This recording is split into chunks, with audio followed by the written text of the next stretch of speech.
کبھی نہ کیا تھا۔ یہ کیا پوچھیں گے کہ کون ہیں، کیوں آئے ہیں؟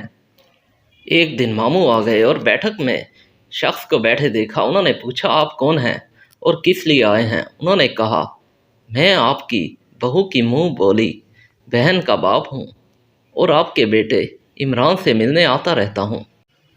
ماموں جہاں دیدہ شخص تھے کہنے لگے وہ گھر پر نہیں ہے، لہٰذا آپ اس وقت چلے جائیں، جب گھر پر ہوگا تب آنا۔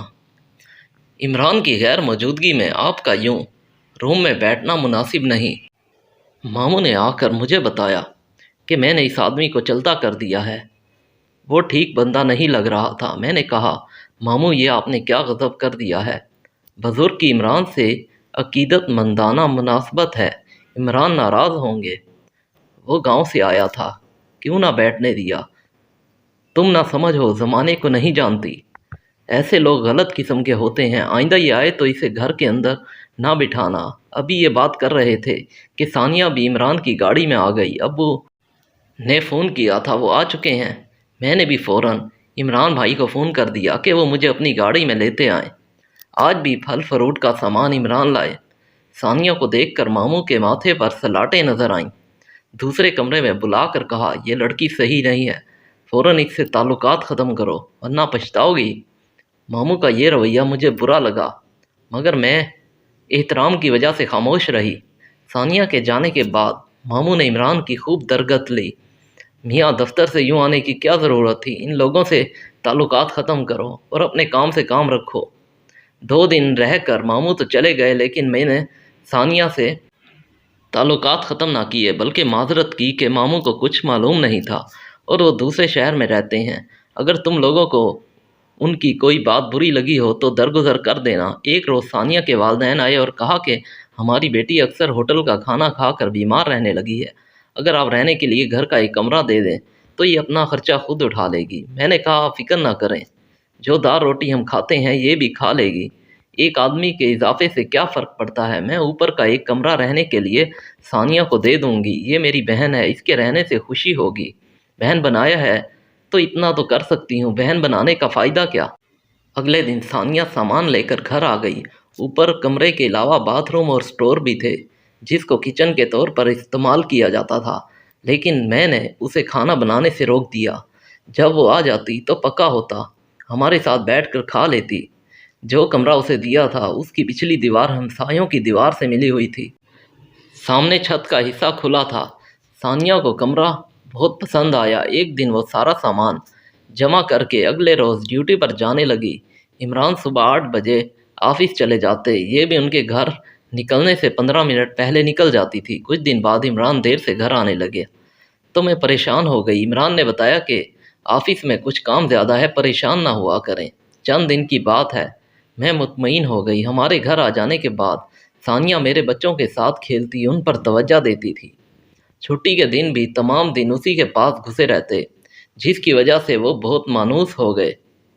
جب وہ ڈیوٹی سے واپس آتی تو بات سن کر وہ اس کی جانب دوڑ پڑتے۔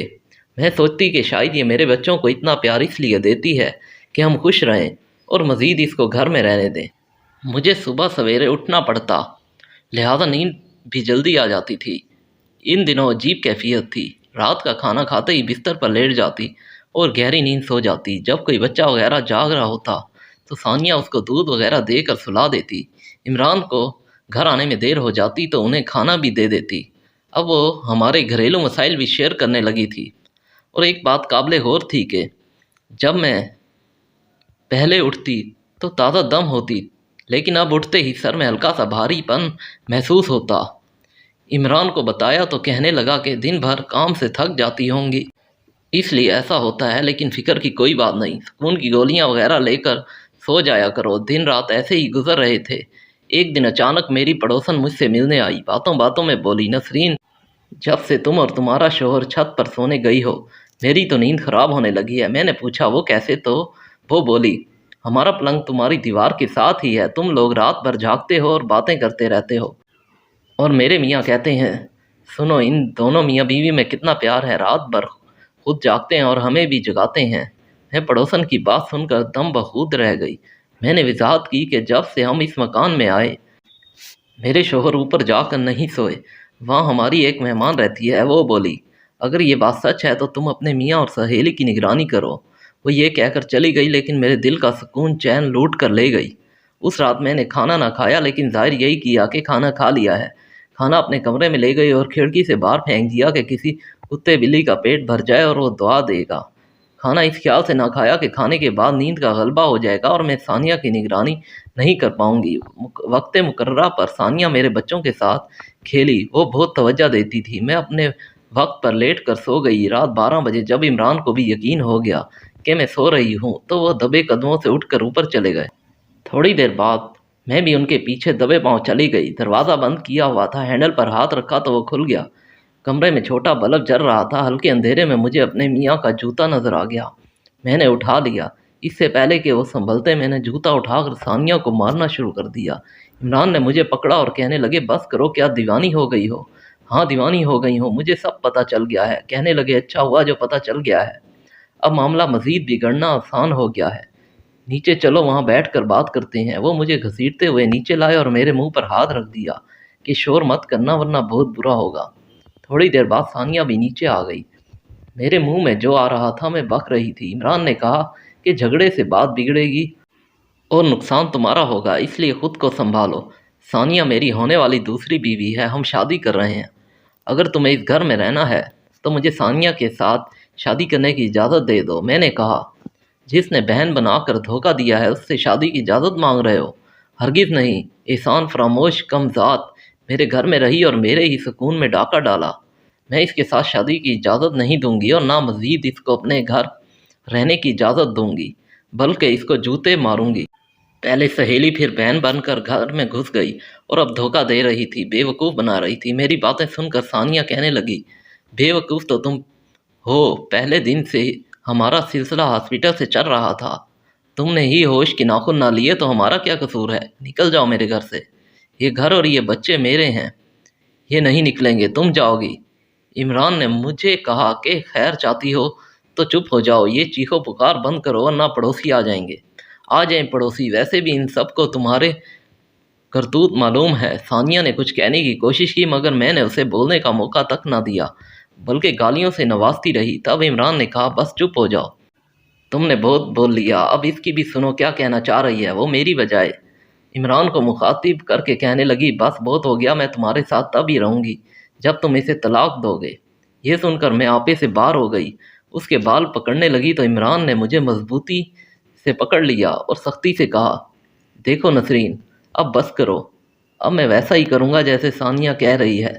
میں نے کہا میں صبح میکے چلی جاؤں گی، امی ابو کو لے کر آؤں گی، پھر دیکھتی ہوں کہ یہ رہتی ہے یا میں۔